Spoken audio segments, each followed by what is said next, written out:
says about you. That's fine. I'm doing my work. I don't cut checks. She cuts the checks. We submit the bills, but she can choose not to pay the bills if she refuses submission of the bills. Ask her to back up anything she says with facts. We have the facts in order. So if you really want the facts, we can provide you with the facts. If you want a good story, that's what you can get from her. But if you want to have the integrity of journalism, then we will give you the facts to document what we say. All she can do is point fingers and say I'm corrupt, but there's no proof of corruption. There is proof of dereliction of duty and incompetence on her behalf.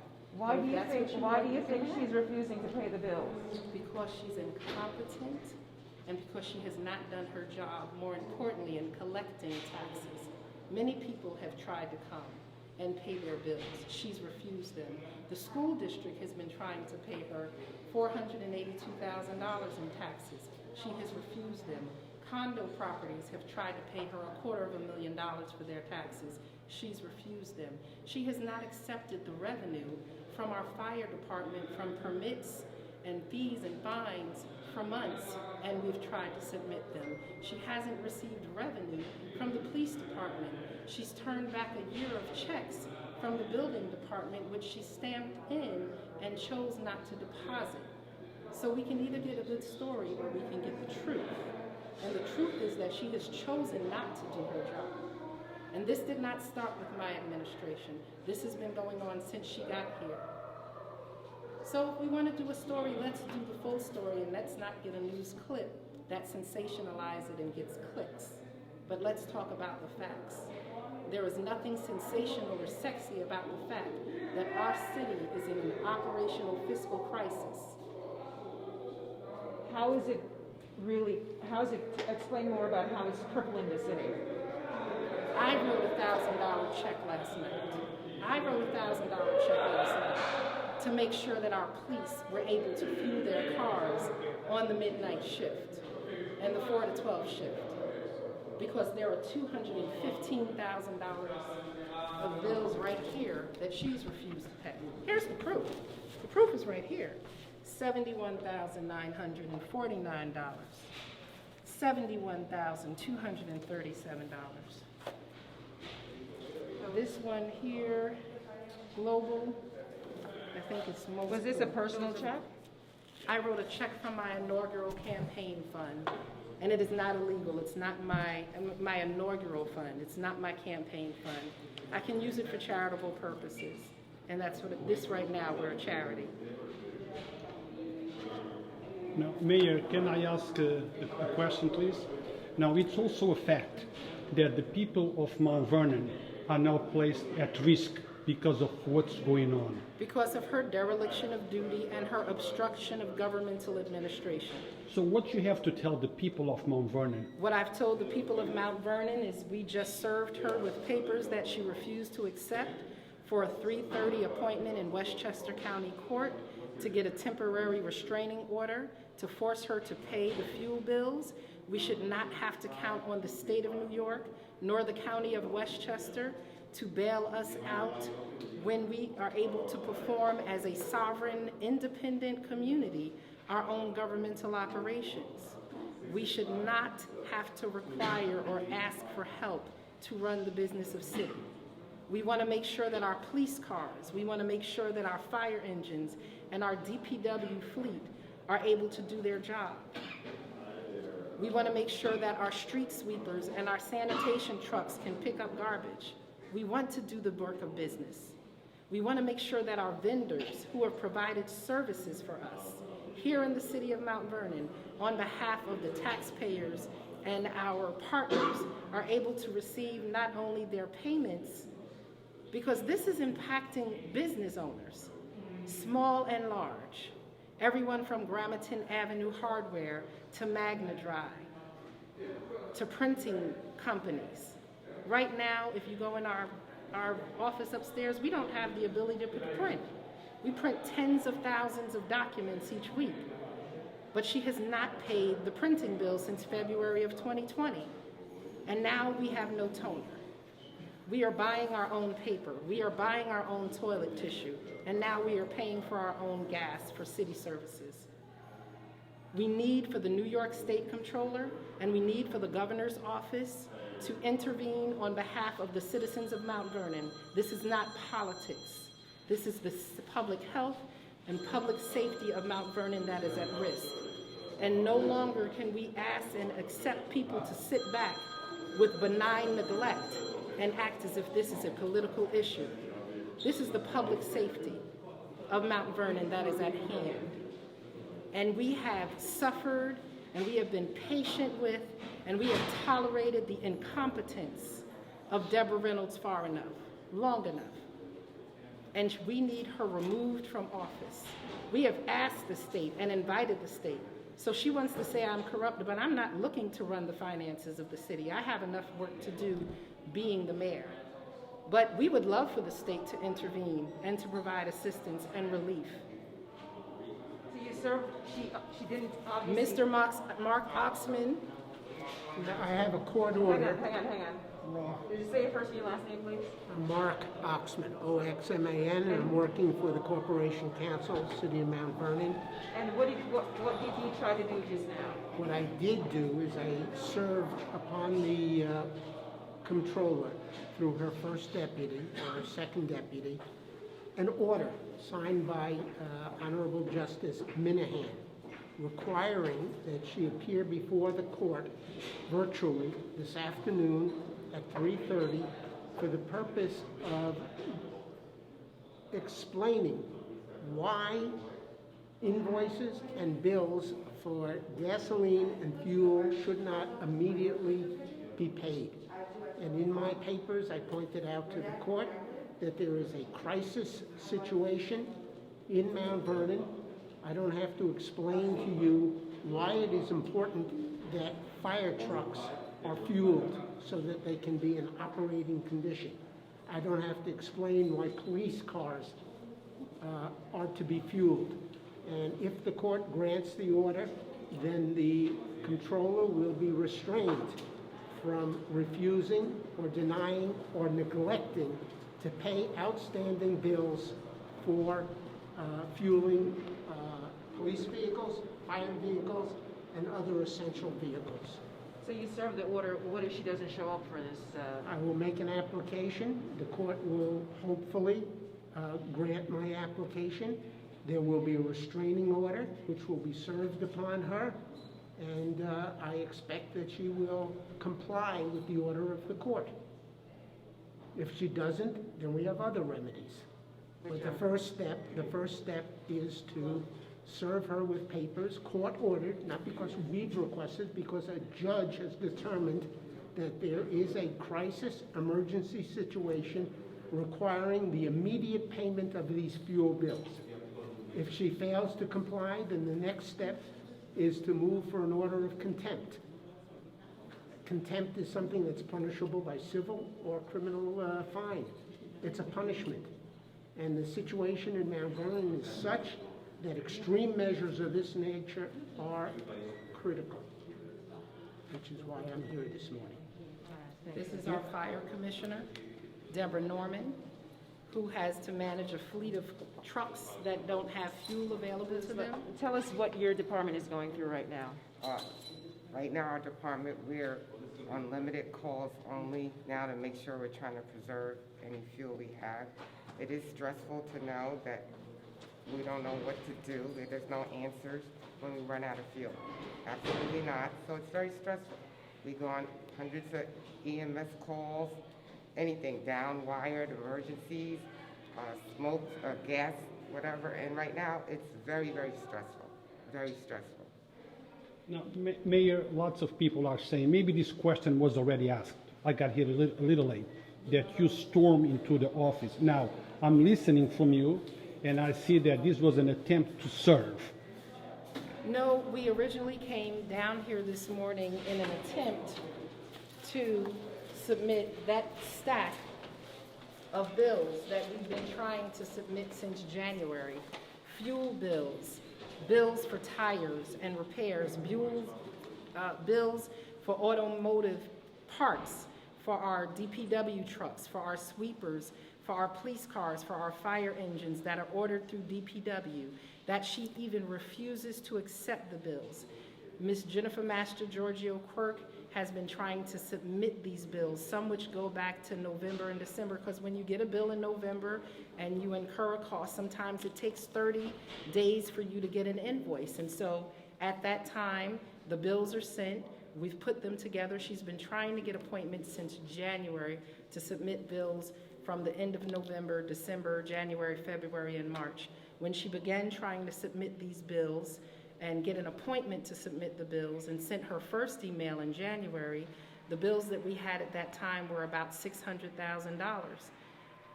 Now, 10, 11 weeks later, the amount of bills that this represents is $1.2 million.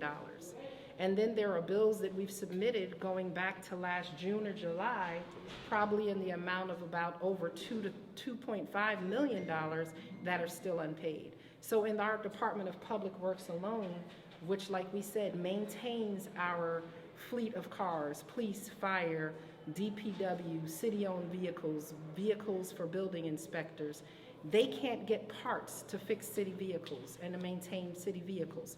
So we have a lot of our city fleet which is out of commission right now. Right now, we're forced to ask the County of Westchester to let us utilize some of their vehicles that they've placed out of commission because we are short vehicles to protect our community. And because some of our vehicles are in such bad shape or old that they're barely functioning. We had money through federal reimbursements, through the FBI, through the ATF, to go out. They're called 666 funds. Way back in February of last year, Commissioner Glenn Scott was able to secure vehicles through a, what do you call that, an auction, kind of a public auction. And we submitted vouchers at that time to have checks cut so that we could purchase these critically needed vehicles for the police department. She never responded. These are not taxpayer dollars. These are monies that have come back in for the work that our police department has done with federal agencies. So at no expense to the taxpayers, we would have been able to purchase police vehicles. At no expense to the taxpayers, in August, we went out to purchase a ladder truck. The money was received from HUD August 17th. We had to go to court in October to get the judge to force her to transfer the money that she had sitting in her account for 2.5 months so that we could purchase this fire engine with a ladder that had been waiting in New Jersey for us to pick up. We had to, in the interim, borrow a fire ladder from New York City. So thank you, Mayor de Blasio, and thank you, FDNY, because the day that that truck was finally put in service was the day of the McDonald's fire. And it was that day that that truck was the first on the scene and was able to successfully lift the ladder to attack that fire from the roof. And if it was not for that FDNY truck, we would not have been able to fight that fire and could have lost an entire city block. So the dereliction of duty, the obstruction of governmental operations, and the public safety risk that the comptroller poses to the citizens of Mount Vernon is dire. This is not political. We cannot do the work of government if bills are not paid. If you don't pay the bills in your house, you can't get food, you can't get supplies, and you'll be evicted. We are having city-owned property repossessed under her leadership over the last few years because she has not paid the bills. This is not new, but it is becoming worse. And we need intervention from the state level to step in or the court level to remedy this problem. Through our charter, we do not have the power to remove her. We do not have the power as voters to recall her. It is only the governor's office, which has not done this action in over 100 years, that has the power to do it. And I can tell you, since they haven't done it in 100 years, they don't necessarily have the appetite to do it. So, Mayor, right now, what would be the solution? The solution is for the comptroller to pay the bills. The solution is for the comptroller to do her job and to pay the bills. There is no other answer other than that. If she pays the bills, we're able to get fuel. If she pays the bills, we're able to fix cars and provide services like garbage pickup. If she pays the bills, then the $2.7 million that we have sitting right now in an account in the Department of Transportation for the state will allow us to repave streets. If she pays the bills, we can go to Pro Asphalt on Canal Street and purchase asphalt to fill potholes. If she pays the bills, then we will have toner in our printers so that we can print garbage and recycling schedules and hand them out to the citizens so they can have this information. If she pays the bills, then we can print out building permits and fire permits and civil service applications so that the citizens can come and pick up paperwork and fill out paperwork and process the business of city. If the comptroller pays the bills, Mount Vernon will be able to operate and function. And if the comptroller continues not to pay the bills, if the comptroller continues to refuse revenue from the fire department, the police department, and the building department, if the comptroller continues to refuse to accept tax payments from hundreds of businesses and residents, we will not have revenue. And I'm going to finish with this. The comptroller continues to use the pandemic as an excuse and say that people just can't pay their taxes. So why is it that the school district, a 98% tax collection rate, the school district's taxes on our residents and our businesses is twice of what it is that they pay to the city. But 98% of residents and businesses have successfully paid twice the amount of taxes to the school district. Yet the comptroller wants to say that businesses and residents can't afford to pay Mount Vernon taxes. Mount Vernon has the ability to seize your property and put you into foreclosure. The school district does not. So please, before you listen to rhetoric and before you listen to silly reasoning, I submit to you, ask for proof. Again, there's nothing that we say that does not have paper proof to back it up. Paper proof to back it up. You want me to prove a lie. It's very hard to prove a lie, but I can prove the truth. And so if it's truth that you want, we will provide you truth. If it's sensationalism that you want, continue to speak to the comptroller. Thank you very much and have a good day. Mayor, just one more question, if you don't mind. Just one more. I got here a little late. The people that are affected by this, it's the people of Mount Vernon. It is the people of Mount Vernon. And they are asking, what can we, the people, do to help solve this matter? I would encourage that the people call Governor Cuomo's office.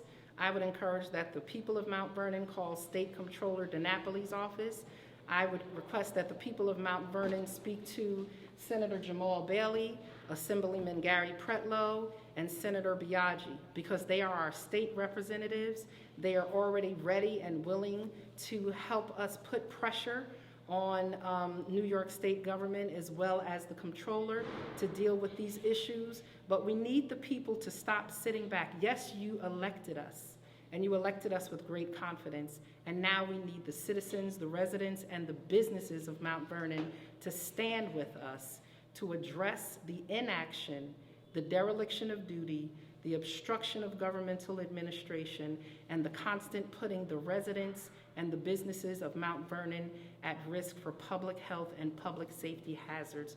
We need the residents. We're not looking to put them in the middle of bickering and arguing, but we are looking for them to stand up so that we can create solutions.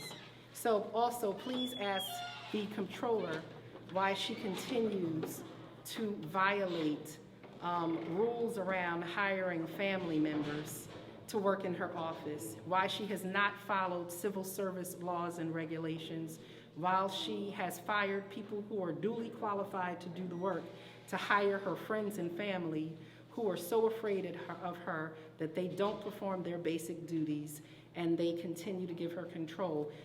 Last thing, since you asked me one question, I get to make one final remark. The importance of any fiscal office is internal controls.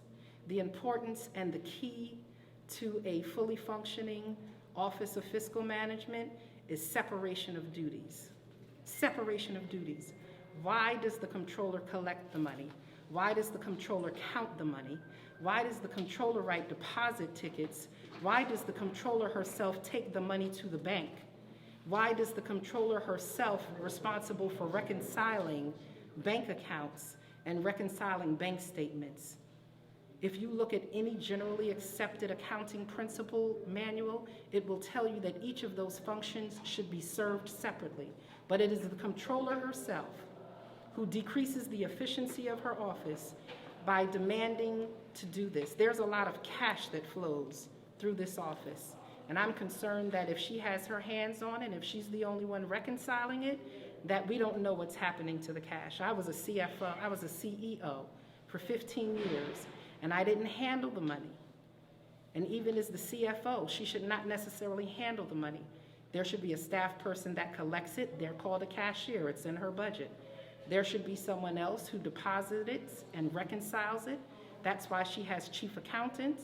That's why she has chief fiscal officers. That's why she has accounts payables and accounts receivables. And if she allowed each person to do their job, then I would have much more confidence in the competence of our fiscal office. Have a good day. Thank you, Can Mayor. I just get your name again, ma'am? The integrity of the Did you say your first and your last name? Deborah Norman. And you're the fire commissioner? I just have a follow-up question. Let's see if she answers. And this is our Well, DPW as you guys can commissioner. see, I'm right across, going inside? She doesn't want the cameras rolling. But, Okay. But So- I have a follow-up question. As you guys can see, we are in by the controller's office. I am going to see if she wants to give us a statement. So let me try, just in order of being fair. I would like to give both sides. Can I see if the controller would be interested in give us a statement? That's up to you guys. We don't have. Okay, thank you, Yeah. thank you. As you guys can see, I'm inside the controller's office. I'm going to see if the controller would be interested in give us a statement. Can you see if... No.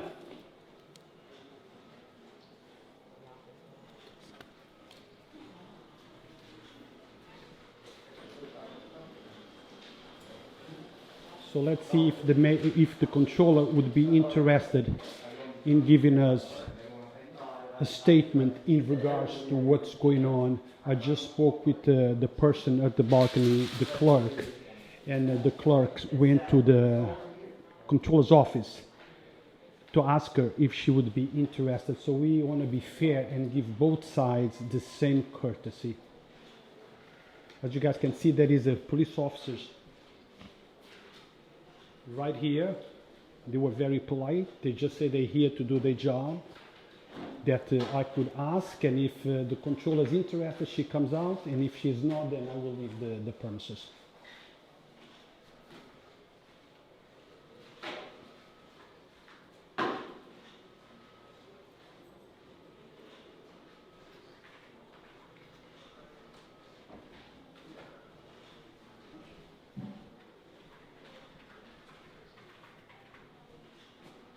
That is the controller's office. There is the clerk went inside to see if she would be interested in giving a statement. Hopefully she will, so let's wait and see.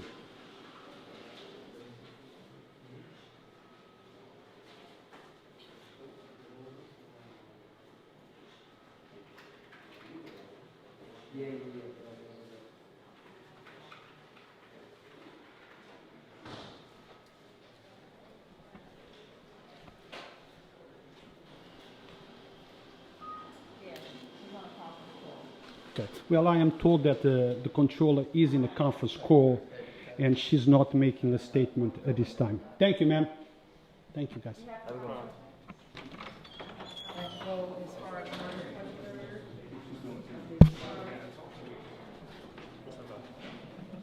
These are emails, one requesting.